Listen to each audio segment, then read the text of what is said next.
Good morning, everybody. Lee Brower here. Welcome to this week's edition of Meaningful Monday. I am grateful to be here, and I am glad to be here. What if I were to say, I'm happy to be here? You see, happiness and happenings have the same root word. So that I'm basically saying what is happening right now makes me happy.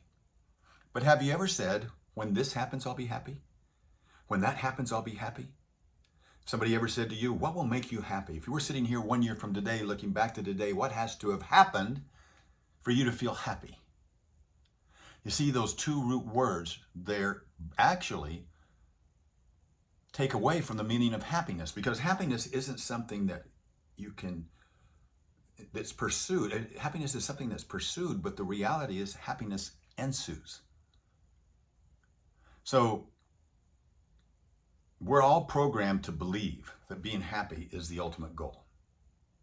But constantly pursuing this thing called happiness automatically tells you that it's not here. It will come to me tomorrow at another time, or when this happens.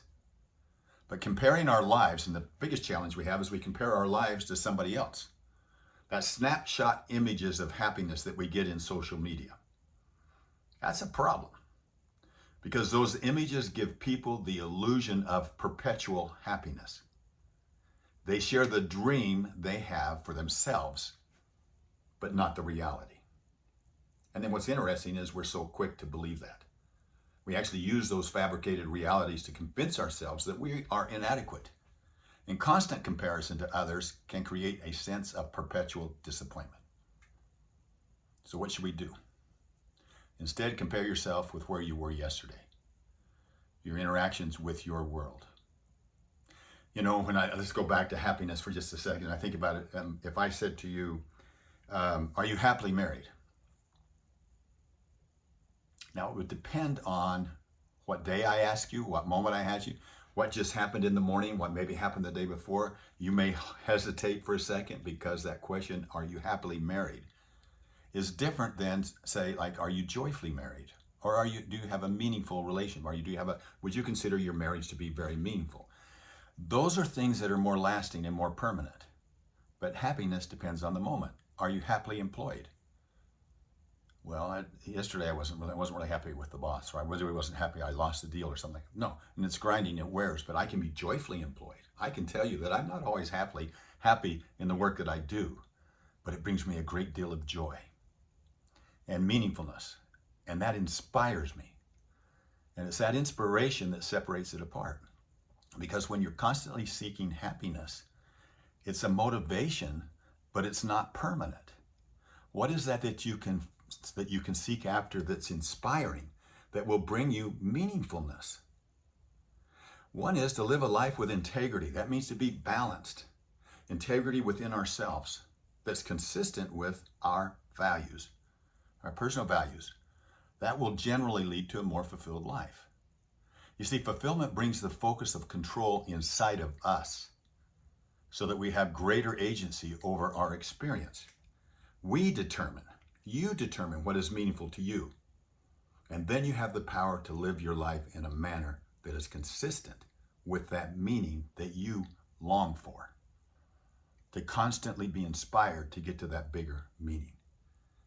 Whereas happiness is externally driven and leaves us at the mercy of outside forces or changing circumstances that we have no control over. So I'm going to say three things. Three things will help us understand that. One is just an outward gratitude. Being able to look outward at other things, not always with arrows in, but arrows out. That will in and of itself give you more meaningfulness. Empowering questions. Program your subconscious mind. Can I be the answer to somebody's prayer today? Can I see somebody I wouldn't normally see today? And you'll find yourself moving along with more meaningfulness and joy. And maybe not even when happiness may not even be present. And then the third thing is foster connections. Real connections. There's real friends, and then there's deal friends. And especially those of us that own our own business, that are entrepreneurs, we have a lot of deal friends. Very few real friends. That brings fulfillment. That brings purpose. That brings joy. So let's seek joy and let's take control of our lives and let happiness happen when it happens.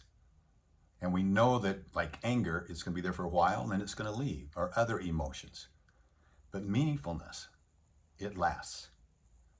It inspires. So search for that meaningfulness. Let happiness take care of itself. Have a meaningful week this week.